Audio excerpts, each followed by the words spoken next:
अस्सलाम वालेकुम, hello and welcome to Surf Excel present ICC T20 World Cup special transmission powered by Lifebuoy shampoo and supported by Phoenix battery. मैं हूं आपका मेज़बान नजीबुल हसनैन और super 8 मराहिल का आगाज़ हो चुका है और जो मैच खेला जाएगा आज वो है एंटीगा में साउथ अफ्रीका वर्सेस यूएसए का एक ड्रीम रन चल रहा है और वो सुपर 8 में पहुंचे हैं। साउथ अफ्रीका अक्सर छोटी टीमों से हारने की भरपूर सलाहियत रखता है, तो बहुत ज़बरदस्त मुकाबला होगा, इस पर हम बात करेंगे और साथ साथ आपको पाकिस्तान टीम के हवाले से भी अपडेट देते रहेंगे। इंतहाई मायूस कुन कारकर्दगी के बाद पाकिस्तान टीम का मरहलावार वापसी का सफ़र शुरू हो गया है। तफसीलात आपको दिखाते हैं इस रिपोर्ट में।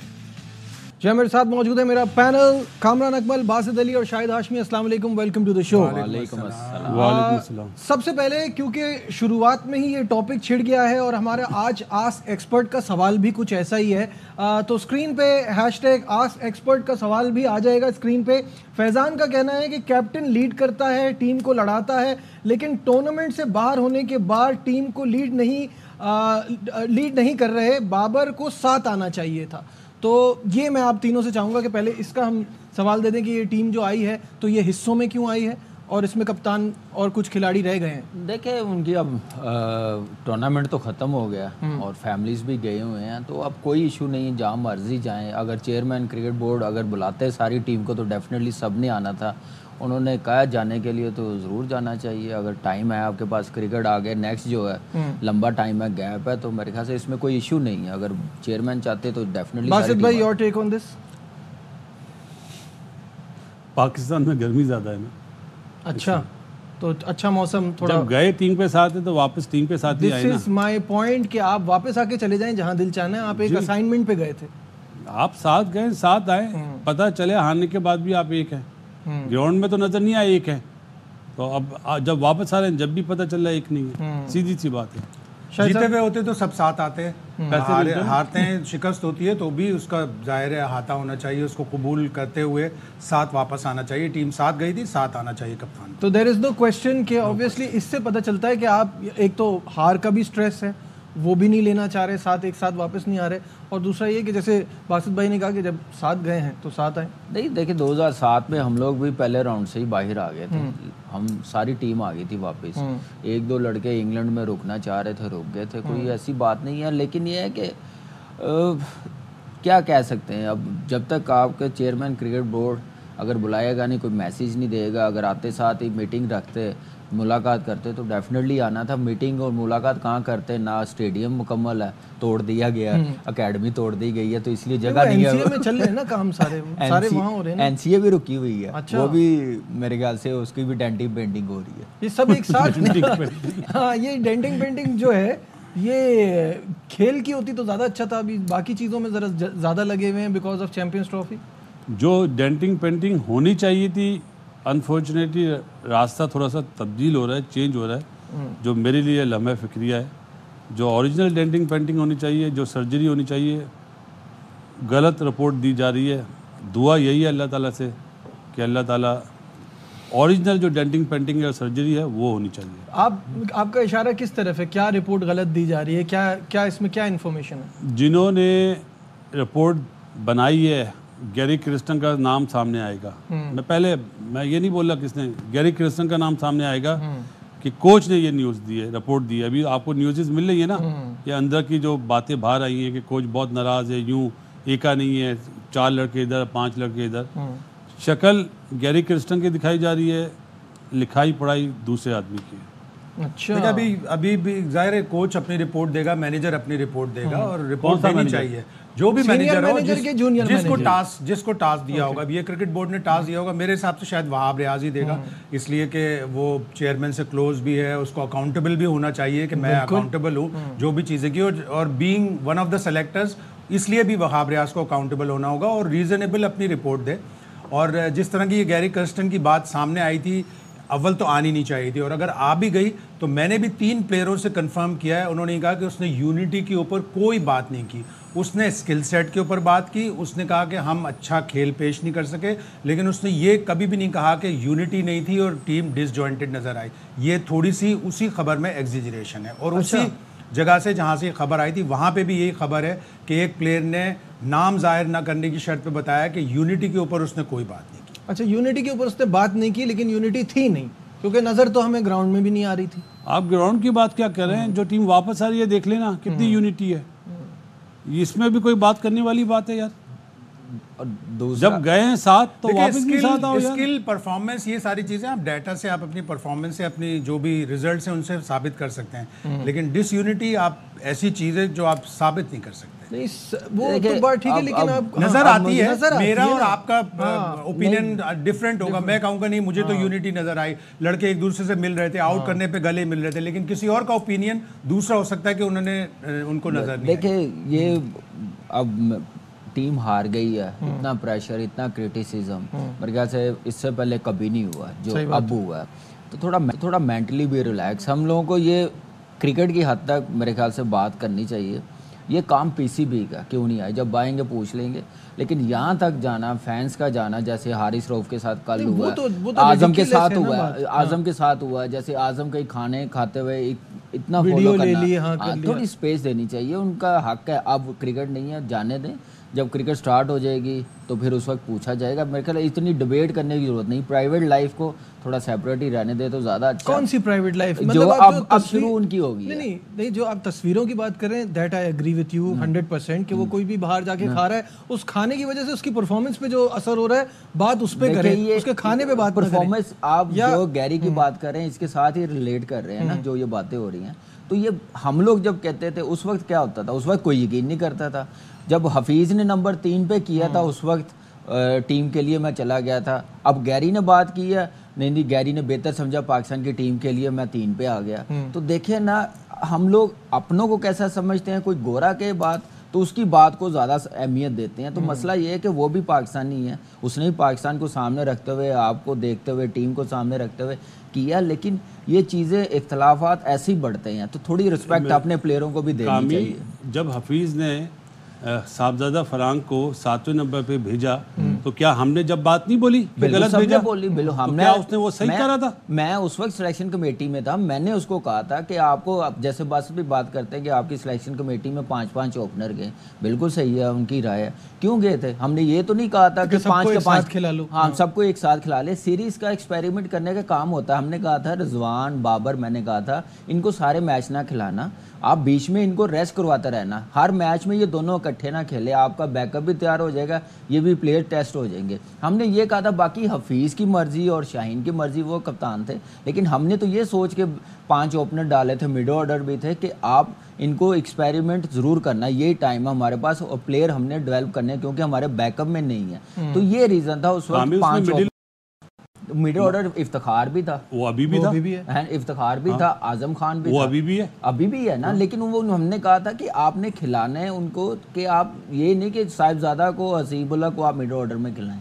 हमने कहा था कि न्यूजीलैंड वाली 4-1 में तो आमिर जमाल भी था, आमिर जमाल भी था। लेकिन शायद साहब प्रॉब्लम यही कि आपने इतनी क्रिकेट कवर किया। आप मुझे बताइए कि जब आपकी ऐसी सीरीज आती हैं तो दुनिया की हर टीम उसमें अपनी तैयारी का अमल पूरा करती है कि हम अपने बैकअप को रेडी करें, हमें जहां जिसको प्लेस करना हो बाद में आसानी। हमारी हॉकी का भी इसी तरह खराबी आई हमारी हॉकी में भी कि हम हर सीरीज, हर मैच जीतना चाहते थे।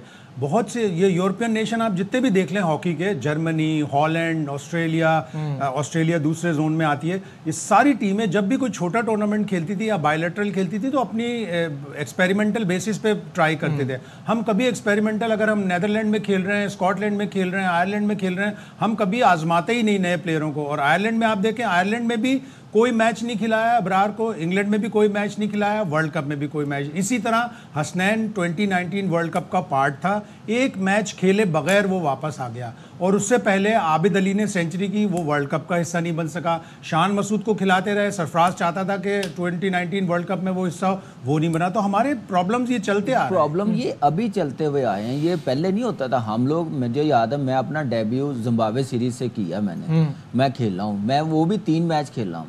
जब दोबारा कभी जिम्बाब्वे आई है ना, मैंने सिर्फ अपने 14-15 साल कैरियर में उसके बाद डेब्यू के बाद 2 मैच सिर्फ जिम्बाब्वे के खिलाफ खेला हूँ। टीम आती थी 2 मैच खिलाने के बाद, या खिलाते नहीं थे साइड पे कर देते थे। बांग्लादेश के खिलाफ मैं सिर्फ 5 ODI मैच खेला हुआ, तो साइड पे कर देते थे। उस टाइम मौका दिया जाता था, प्लेयर्स बनाए जाते थे। लेकिन अब मुझे बताएं 5-6 साल से आप किसी से ही पूछ लें किसको मौका दिया, उनको दिया अभी जो इंडिया की सीरीज डिसाइड हो रही है ना, इंडिया का टूर है जिम्बाब्वे का, तो उसमें सारे मेन प्लेयर रेस्ट कर रहे हैं ना। अभी अनाउंस नहीं हुई मैंने बात, लेकिन एक बात कह रहा हूं मैं कि उनका प्लान यही है कि ना इसमें हार्दिक होगा ना रोहित होगा, और ऐसा नहीं है कि कोई नई बात है। 2022 वर्ल्ड कप से पहले ऑस्ट्रेलिया की टीम बांग्लादेश गई, ऑस्ट्रेलिया की टीम वेस्ट इंडीज गई, दोनों जगह हारी वो, लेकिन उन्होंने अपने एक्सपेरिमेंटल बेसिस पे अपने बेंच स्ट्रेंथ चेक की। बॉस ये देखें, इंडिया के प्लेयर्स, हम तो जिम्बाब्वे की बात कर रहे हैं, वो टॉप टीमों के खिलाफ नहीं खिलाते, रेस्ट करवाते हैं। वो अपने उन प्लेयरों को तैयार करते हैं, 1-2 को खिलाते हैं, 5 में से बाकियों को रेस्ट रोटेट करते रहते हैं। नजीब, अभी आपके सामने जो सिलेक्टर था उस टाइम पे, वो आपको कह रहा है कि हमने ये कहा था हफीज को कि सबको खिलाना है एज ए ओपनर। मैं अपनी बात कर रहा हूँ, बाकियों इससे बड़ा सबूत क्या होगा? मैंने कहा था। आपको याद है मैं एक जुमला क्या बोलता हूँ, ये जो कुर्सी है बहुत बुरी चीज है। हफीज साहब ने नहीं चलने दी। हफीज साहब ने डोमेस्टिक का पूरा रूल चेंज कर दिया कि 80 ओवर की इनिंग्स होगी। मतलब जिसको सीट मिलती है, चाहे वो वहाब रियाज हो चाहे हफीज हो, अपनी बारी में तो बड़े बड़े कमेंट्स दे रहे होते हैं। जब अल्लाह ताला इन्हें सीट देता है तो ये बिल्कुल लिफ्ट ही नहीं कराते किसी को। यार वो आपके सामने बोल रहा है, तो किस बात की हफीज बात की थी, हफीज से बात की थी, शहीन से, अपनी सिलेक्शन कमेटी से मैंने ये राय दी थी। मैंने कहा था सही राय दी थी ना, जब भी साइडलाइन कर दिया। चले वो उनकी मर्जी है, बोर्ड की जो भी है वो बेहतर समझते हैं, लेकिन मैंने अपने राइट के लिए काम बोलना चाहिए। देखो मेरे भाई, देखिए जो बात है जो सच है वो, जो पाकिस्तान के लिए बात है, जो पाकिस्तान की क्रिकेट के लिए बात अच्छी है, वो जरूर करनी चाहिए। हमने देखा, हम बोल रहे हैं 4-5 साल, ये एक्सेप्टेबल नहीं है, ये लड़के तैयार नहीं हो रहे। जब आए हैं तो हमने उस पर काम किया। बाकी देखें वहाँ पे टूवर्स पे जाके टीम मैनेजमेंट का काम है किसको खिलाना है, लेकिन मैंने अपनी राय दे दी थी भाई ऐसे। जो मैं माफी चाहता हूँ, अब मुझे आज बोले। जो आदमी फैसल इकबाल 6 साल से टीम के साथ रहा कि कोई बाहर मिडिल ऑर्डर होगा वो खेलेगा, और जैसे ही हफीज कप्तान बना उसने डोगरा को डेब्यू करा दिया, फैसल इकबाल को नहीं कराया। मिसबा वापस आया था एक टेस्ट मैच के लिए। तो इनकी तो वो सोच है यार, हमें तो पता है ये लोग क्या है। लेकिन शाहिद साहब, जो मैं जानना चाहता हूँ, मुझे ये बताइए कि जब इस तरह का एक पूरा प्लान देके भेजा है और समझाया गया है कि इस सीरीज का आपने इस सीरीज को कैसे लेके चलना है, और फिर भी वही हो रहा हो जो पहले से हो रहा है, तो क्या ये प्लेयर पावर है? क्या वो नहीं मानते? क्यों ये इम्प्लीमेंट नहीं करा पाते? ये तो टीम मैनेजमेंट और कप्तान का कसूर था। काम ही बैठा है, इसलिए मैं नहीं कह रहा इसकी तारीफ में। उस वक्त सिलेक्शन कमेटी ने ये कहा था जब न्यूजीलैंड टीम जा रही थी कि हम मुख्तलिफ कॉम्बिनेशन आजमाएंगे, इसलिए हम एक्सपेरिमेंटल बेसिस पे ये स्क्वाड भेज रहे हैं। तो अच्छी बात थी। अगर आप वर्ल्ड कप से 1 साल पहले तैयारी करना शुरू करेंगे, छोटे मुल्कों का टूर करें, अगर इवन आप बड़े मुल्क का भी टूर कर रहे हैं, तो आप 3-4 प्लेयर ऐसे आजमा लें जो आपकी बेंच को स्ट्रेंथ दें, जो आपकी बेंच को मजबूत कर सकें। आपने तो वही प्लेयर चलाते रहे, आपने कोशिश ही नहीं की कि आपकी कोई बेंच स्ट्रेंथ बने। अगर शाहीन शाह अफरीदी अनफिट था तो वो हॉलैंड क्यों गया कि जी रीहैब वहां पे होगा, और वो साथ साथ चलता रहा। वो फिर एशिया कप में भी गया, सारा सब कुछ, और उसकी वीडियोस आई कि वो इंडियन प्लेयरों के साथ मिल रहा है, अपनी इंजरी के बारे में बता रहा है। आप उसकी जगह एक नौजवान शायद भाई ने जो याद दिलाई है ना बात, ये दुनिया में कहीं नहीं होता कि इंजर्ड प्लेयर साथ घूम रहा है। देखें ये चीफ सेलेक्टर कौन था भाई उस वक्त, कौन चेयरमैन था? चले मैं आपको बात क्लियर कर दूं। अभी बासत भाई, और ये बिल्कुल आप सही कह रहे हैं। देखें उस वक्त क्या था, ये इस वक्त जो प्रॉब्लम आ रही है ना, जब डोमेस्टिक शुरू होती है तो एक लेटर ले आते हैं फिजियो का, ये उसने कहा रेस्ट करवानी। ये सारा कसूर ये फिजियो का, जो इसने अपने लड़कों को, और लड़के इनके मतलब इसके मतलब बात करते हैं कि ये ना चेंज हो। ये भी एक ग्रुप बना हुआ है कि डोमेस्टिक क्रिकेट ना खेल सके, जब अनफिट हो तो टीम के साथ ही जाएं, हम टूर ना मिस करें। ये सबसे बड़ा अलमिया पाकिस्तान की क्रिकेट का, इस कल्चर को चेंज करने की। आपके 3 प्रॉमिसिंग यंग फास्ट बॉलर्स 1-1.5 साल से इंजर्ड हैं, एहसान उल्लाह, अरशद इकबाल और जीशान जमीर। वो नहीं टीम के साथ बहुत पहले से, नहीं, शायद भाई आप मुझे बात बताएं, वो टीम के साथ नहीं जाएंगे। उनके लिए डिफरेंट रूल है। आपको पता है एकेडमी में जो इस वक्त सबसे अच्छा डॉक्टर था, एक तो फैसल दुबई में चला गया, इतनी बड़ी ज्यादा पाकिस्तान क्रिकेट के। अब फिजियो जो चला रहा था पाकिस्तान अंडर 19 के साथ फिजियो था, वो भी ऑस्ट्रेलिया चला गया हफ्ते 1.5 हफ्ते से छोड़ के। आप देखिए हमारे बंदों को कैसे ट्रीट कर रहे हैं, वो बाहर जा रहे हैं, उनका काम पाकिस्तान में रहना, उनको ओब्लाइज नहीं करते, उनकी सैलरी वो नहीं रखते जो गोरों को देते हैं, काम उनसे आप ऐसे 24/7 लेते हैं। ठीक है, डिस्कशन को आगे बढ़ाएं, छोटा सा कमर्शियल ब्रेक, हमारे साथ रहिए।